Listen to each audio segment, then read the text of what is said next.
কিয়ামতের ময়দানে হাজীকে ডাক দিবেন, আল্লাহ হাজী এদিকে আয়। হাজী তো বড় আনন্দে যাবে, কারণ কিয়ামতের ময়দানে 10 জন মানুষ বিনা হিসেবে জান্নাতে যাবে, তার মধ্যে একজন হাজী সাহেব।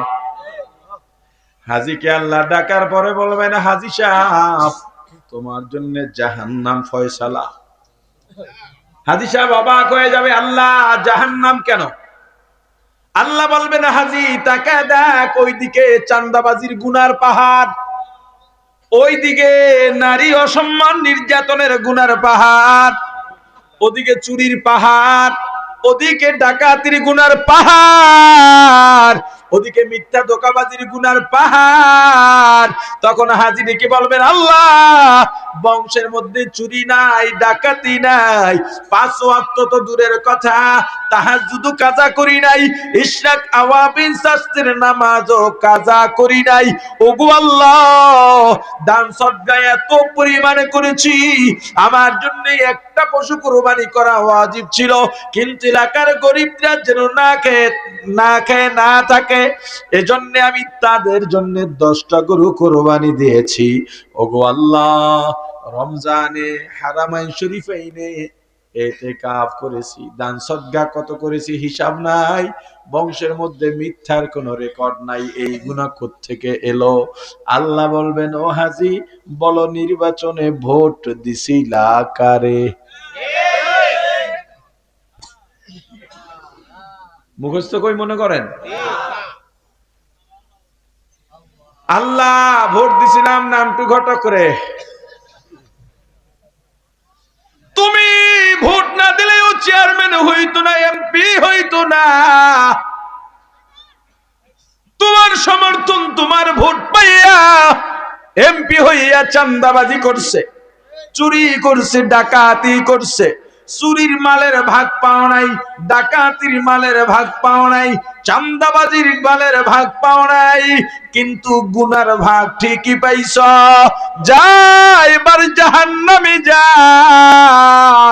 আর যদি তুমি চিন্তা করো, বলে হুজুর ইসলামের পক্ষে ভোট দিলে তো যেতে না, না জিতলে তোর কি?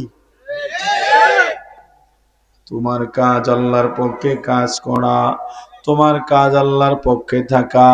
তুমি ভোট কেন্দ্রে যাইয়া ইসলাম কায়েমের জন্য যদি বলো, আল্লাহ আমার জিহাদের শক্তি নাই, এর চাইতে বড় কোনো পাওয়ার আমার কাছে নাই, ওগো আল্লাহ এই ভোটের মাধ্যমে ইসলাম কায়েম হতে পারে, সেদিকে চিন্তা করে জিতুক আর না জিতুক, এই ভোট কেন্দ্রের গোপন কক্ষে আমি আপনার পক্ষে একটা ভোট দিলাম, কিয়ামতের ময়দানে আপনার এই ভোটই হতে পারে জান্নাতে যাওয়ার ওসিলা। আবার বড় বড় কথা কয়, হুজুররা বলে ভোট দিয়া নাকি জান্নাত পাওয়া যাইবে, মানে হুজুর এটা ভুল বলে যে ভোট দিয়া বেহেশত পাওয়া যায় না, জান্নাত পাওয়া যায় না। আরে বড় ভোট আমরা ইসলামের পক্ষে তো জান্নাত পাওয়ার লিগে দিই। হ্যাঁ হ্যাঁ, জীবনে ভোট দিতে পারো না এমন যুবক কারা কারা আছে? তো জীবনে বড় খারাপ। দাঁড়াও দাঁড়াও, ভোট দিতে পারো নাই, এরা ভোটই দিতে পারো নাই, সবই তো এত ভোট যারা পাইতো করতে। হ্যাঁ বইল কেনা, হ্যাঁ বলছে কেনা হারাম।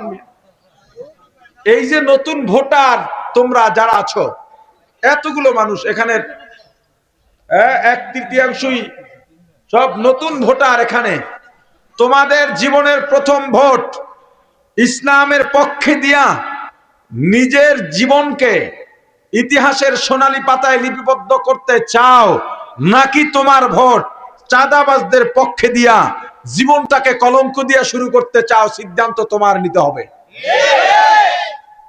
ইসলামের পক্ষে তোমার জীবনের প্রথম ভোট হবে, রায় হবে, এই পক্ষে কারা? একটু হাত উঠাও তো। মাশাআল্লাহ, একটা স্লোগান দাও না আরো জোরে। নারায়ে তাকবীর, নারায়ে তাকবীর, কোরআন সুন্নাহর আলো ঘরে বাইরে জালো, যেই আদর্শে চাঁদাবাজি ওই আদর্শ আমার না। যে আদর্শে চাঁদাবাজি, ওই আদর্শ আমার না। খালেদা জিয়া আছে না মারা গেছে, এইটাই তো কেউ কইতে পারতেছে না, কথা বলে না।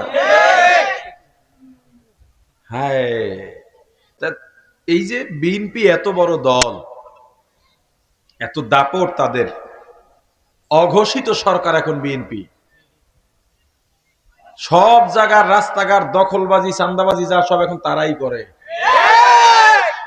পারলে তোমার নেত্রীর জীবনটা তাজা করে দাও। মুসলমান ইমানদার, এ যুবক বলো, আল্লাহ বলেছেন লাকাদ কানা লাকুম ফি রাসূলিল্লাহি উসওয়াতুন হাসানাহ।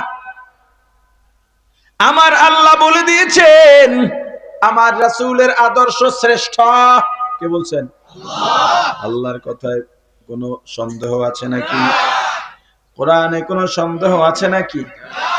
আল্লাহ বলেছেন আমার রাসূলের আদর্শ শ্রেষ্ঠ, উত্তম। তুমি বাজারে গেলে মাছ পচাটা কেন না ভালোটা, তরকারি সবজি পচাটা না ভালোটা, কাপড় ভালোটা না খারাপটা, সব জায়গায় ভালোটা খোঁজো, আদর্শের ক্ষেত্রে কোনটা খুঁজবা, ভালোটা না পচাটা? আমার আল্লাহ বলে দিয়েছেন ভালো আদর্শ কার? জোরে বলেন। রাসূলের আদর্শের বাইরে আর কোনো ভালো আদর্শ নাই।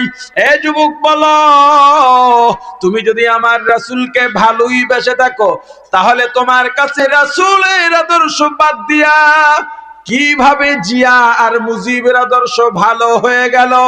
ও ভাই, কিয়ামতের ময়দানে রাসূলের আদর্শের বিরুদ্ধে যাইয়া কিভাবে তোমার এই মুখ নিয়ে আমার রাসূলের সামনে দাঁড়াইবা? কেমনে দাঁড়াইবা? রাসূলের সুপারিশ ছাড়া কেউ জান্নাত পাবে না। আল্লাহ কোরআনে বলেছেন দুনিয়ায় যে যাকে নেতা মানে, কিয়ামতের ময়দানে ওই নেতার পিছন ধরবে। তোমার নেতা জান্নাতে যদি যায় তুমিও জান্নাতে যাইবা, তোমার নেতা যদি জাহান্নামে যায় তুমিও জাহান্নামে যাইবা। তোমার নেতা জান্নাতে যাবে না জাহান্নামে যাবে তোমার চাইতে কেউ ভালো জানে না, কারণ চাঁদা উঠাইয়া নেতার ঘরে তো তুমি পাঠাও। তুমি তো জানো তোমার নেতা কেমন। যুবক, আর কবে শিক্ষা নিবি ভাই? দেখো না গত ফ্যাসিস্টের আমলে যুবক সকালে উঠে নেতার ছবি দিয়া ফেসবুকে পোস্ট দেয়, কোনো কারণ নাই, কোনো আয়োজন নাই, কোনো কর্মসূচি নাই, এমনিই দিছে চাটাচাটি। আর কি নেতার পা চাটতে চাটতে জিব্বা ক্ষয় বানায়া ফলাইছে, কিন্তু নেতার জন্য তুমি চান্দা উঠাইলা। দোকান মার্কেটের সামনে ফুটপাত, মানুষ হাঁটার জায়গা, সরকারি জায়গায় আর এক গরিব দোকানদারকে বসাইয়া তার থেকে আবার মাসে মাসে মোটা অঙ্কের টাকা নিছো ভাড়া হিসেবে, মনে হয় ওর বাপের জায়গা। কত মানুষকে তুমি ঠকাইলা। এই মানুষ ঠকাইয়া নিজের বাপ মাকেও এতটা সম্মান করো নাই, নেতার চাটুকারি যতটা করেছ, এই টাকা উঠাইয়া উঠাইয়া নেতাকে দিলা। তুমি শুধু দাও নাই, এরকম পাঁচটা কুকুরের তো সংখ্যার অভাব ছিল না, সবাই টাকা উঠাইয়া উঠাইয়া নেতাকে দিছে। নেতায় বেগম পাড়ায় বাড়ি বানাইছে। 5 তারিখের আগে বা পরে তোমার নেতায় কোত্থেকে কিভাবে কানাডা চলে গেল, ইন্ডিয়া চলে গেল, দুবাই চলে গেল, তুমি জানো না, তোমাকে বলেও যায় নাই। এখন সে আরামে তোমার উঠায় দেওয়া চান্দারটাকে দিয়া করা বাড়ির মধ্যে এসি রুমে পায়ের উপরে পা ফেলাইয়া আরাম করে আর বাংলাদেশের সংবাদ দেখে টিভির মধ্যে। আর তুমি একবার জেলে 5 বার রিমান্ডে, যদি কোনো কারণে একটু জামিনও পাও, বাজারে উঠতে পারো না, আত্মীয়ের বাড়ি যাইতে পারো না, পালাইয়া বেড়াও। এদিকে তোমার স্ত্রী সন্তান অভাবে অনাহারে অসহায়ের মতো রাস্তায় রাস্তায় ঘুরে আর জীবন যাপন করে। हकीकत से तो दुनिया बेखबर है, दुनिया की नुमाइश पर নজর হায় নমি গুয়াম কে আজ দুনিয়া জুদাবাস বহর কারে কে বাসিবা खुदा बासिस्त दुनिया अज खुदा गाफिल बुदन नक़माशो नुक़रहो फर जिंदजान दुनिया में हो दुनिया का तलब गार नहीं हो दुनिया में हो दुनिया का तलब गार नहीं हो बाजार से गुजर हो खरीद दार नहीं हो बाजार से गुजर हो खरीद दार नहीं हो जागा जी लगाने के दुनिया नहीं है जागा जी लगाने के दुनिया नहीं है ये इबरत की जाहे तमाशा नहीं है ये इबरत की जाहे तमाशा नहीं है ला इलाहा इल्लल्लाह ला इलाहा इल्लल्लाह ला इलाहा इल्लल्लाह ला इलाहा इल्लल्लाह ला इलाहा इल्लल्लाह ला इलाहा इल्लल्लाह। ও ভাই যুবক ফেরো ফেরো, এই দুনিয়া তোমার স্থায়ী নিবাস নয়।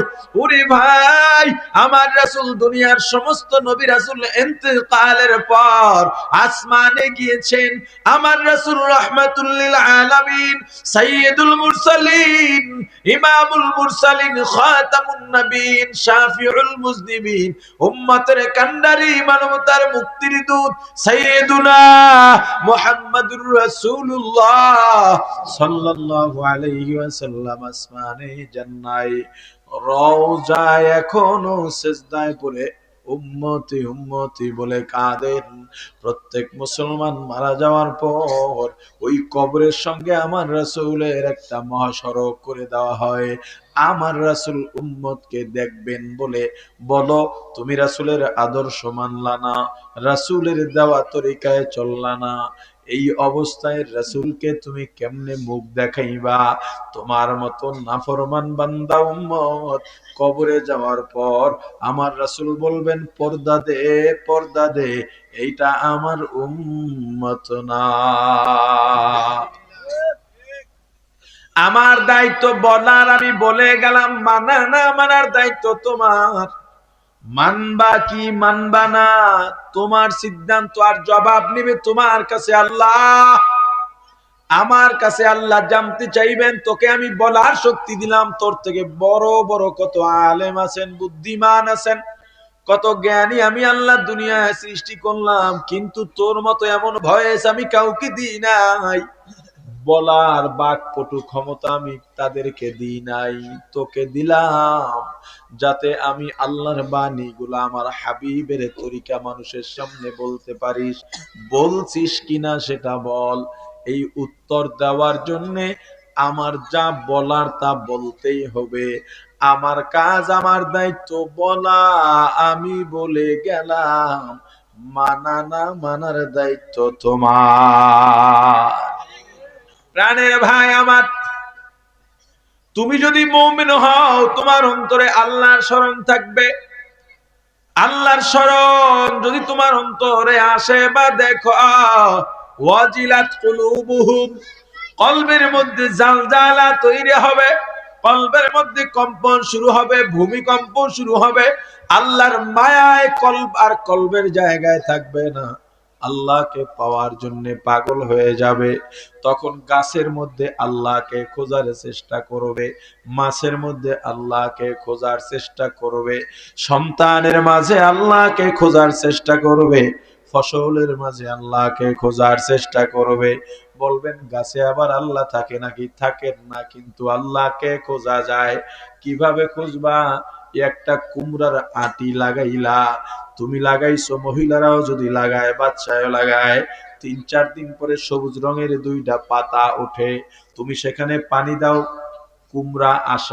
কুমড়ার আশায়, ভালো কুমড়া ভালো ফলনের আশায়, গাছ বড় হয়, চারদিক থেকে বেড়া দাও যাতে নষ্ট না হয়। আর যে আল্লাহ ওয়ালা, যার কলবে আল্লাহ, ওই গাছের দিকে তাকাই আমার আল্লাহকে খোঁজে, আল্লাহকে চেনে কিভাবে? এই আটির থেকে 2টা পাতা কেন বাইর হইল?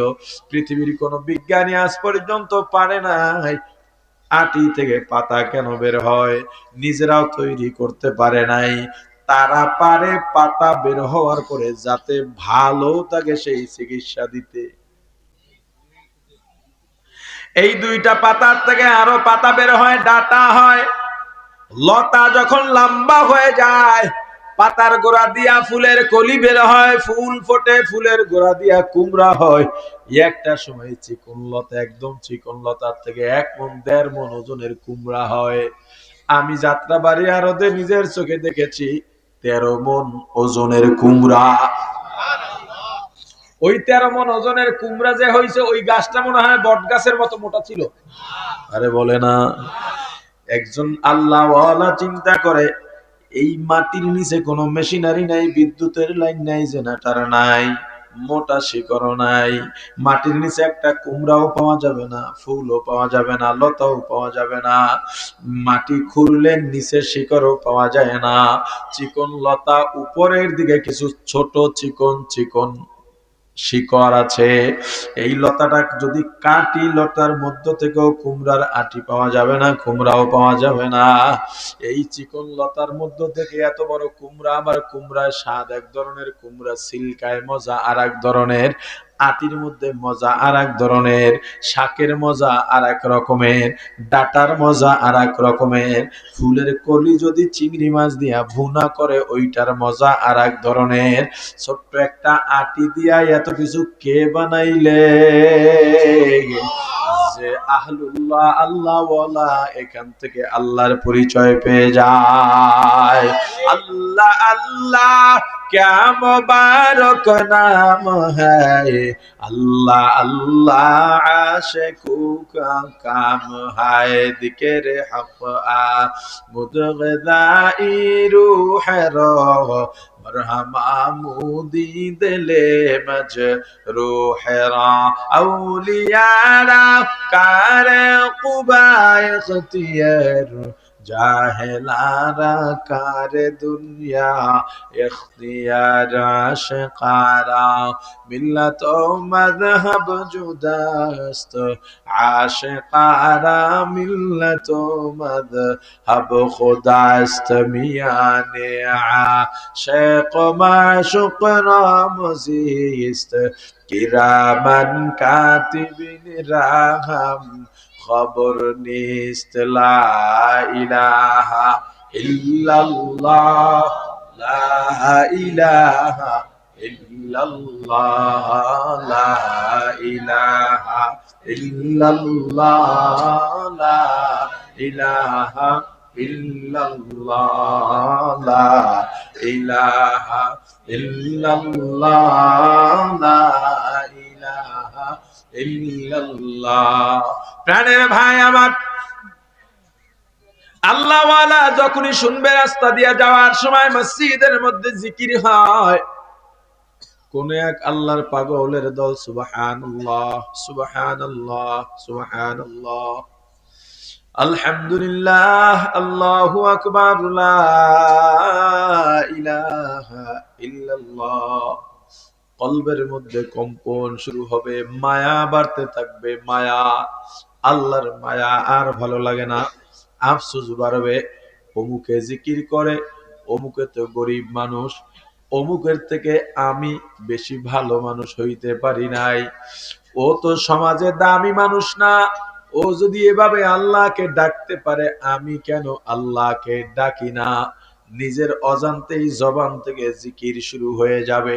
বহু রিকশাওয়ালা দেখো হাত দিয়া হ্যান্ডেল ধরা, পা দিয়া পেডেল মারতেছে, মাথায় পাগড়ি, গায়ে জুব্বা, জবানের মধ্যে জিকির, আল্লাহ আল্লাহ আল্লাহ আল্লাহ আল্লাহ আল্লাহ আল্লাহ আল্লাহ আল্লাহ আল্লাহ আল্লাহ আল্লাহ আল্লাহ আল্লাহ। ওরে আমার ভাই, আর এক ধরনের জিকির ফেলি জিকির আমলের মাধ্যমে যা করা হয়, যেমন নামাজ, রোজা, হজ করা, নামাজে দাঁড়াইবা। মুমিন যখন নামাজে দাঁড়াবে, নামাজ নামক জিকির, কলবের মধ্যে আল্লাহর মায়া বাড়া শুরু হবে। এত বেশি পরিমাণে মায়া বাড়বে, নামাজের চাইতে এমন উত্তম কোন মাধ্যম নাই যেই মাধ্যমে আল্লাহর এত কাছাকাছি বান্দা হতে পারে। নামাজে সবচেয়ে বান্দা আল্লাহ একদম কাছে চলে যায়। ও ভাই, নামাজি নামাজে দাঁড়াবে, ও যদি মুমিন হয়, কলবের মধ্যে উথাল পাতাল জালজালা শুরু হয়ে যাবে, দুনিয়ার কোনো খেয়াল থাকবে না। হুয়াল্লাযী আনজালা সাকিনাতা ফী কুলুবিল মুমিনিনা লিয়াজদাদু ঈমানাম মা'a ঈমানিহিম। ওই মুমিনের কলবে আল্লাহ সাকিনা ঢালেন। সাকিনা বুঝেন, আল্লাহর রহমত, আল্লাহর মায়া ঢেলে দেন, বরকত ঢেলে দেন, মায়া ঢেলে দেন। এই মায়া যখন অন্তরে জমা হয়, আল্লাহর প্রতি যখন ভালোবাসা বাড়তে থাকে, তখন কি হয়? লিয়াজদাদু ঈমানাম মা'a ঈমানিহিম। বান্দার অন্তরে যে ঈমান আছে, ওই ঈমানের সঙ্গে আরো ঈমান যোগ কইরা ঈমান বাড়ায়া দেয়। এজন্য নিজের কলকে তৈরি করো। নামাজে যখন দাঁড়াইবা, জিকিরে যখন বসবা, তোমার কলবের হালত কেমন হয় তুমি ভালো জানো। জিকিরে বসলে বসতে মন চায় না, ডাকতেও মন চায় না। জিকিরে বসলে বারবার মন চায় এখনো আল্লাহ থেকে মোনাজাত শুরু করে না কেন, সুবহানাল্লাহ থেকে আলহামদুলিল্লাহ যায় না কেন, আলহামদুলিল্লাহ থেকে আল্লাহু আকবারে যায় না কেন, আল্লাহু আকবার থেকে লা ইলাহা ইল্লাল্লাহ যায় না কেন, নামাজে দাঁড়াইলে কেরাত এখনো ছোট করে না কেন, রুকু থেকে ইমাম কেন এখনো ওঠে না, সেজদা থেকে কেন ওঠে না? না না, তাহলে বুঝবা কলবের মধ্যে রোগ রয়ে গেছে। তোমার এই রোগ দূর করে কলবকে আল্লাহর জন্য তৈরি করা লাগবে। যতটুকু আলোচনা করেছি, আলোচনায় যত ভুল, এগুলো আমার ভুলগুলো ক্ষমা করে আল্লাহ তাআলা আলোচনার উপর আমল করার তৌফিক দান করেন। একে তো ঠান্ডা জ্বর, আর এদিক খোলা থাকায় মনে হচ্ছে প্রচুর ঠান্ডা আসতেছে। কেউ বয়ান করবে না দোয়া করবেন? একজন, আচ্ছা, একজন ছাত্র পাগড়ি নেবে, এরপরে দোয়া হবে। দোয়া করে সবাই যাব, দোয়া না করে কেউ যাব না ইনশাআল্লাহ।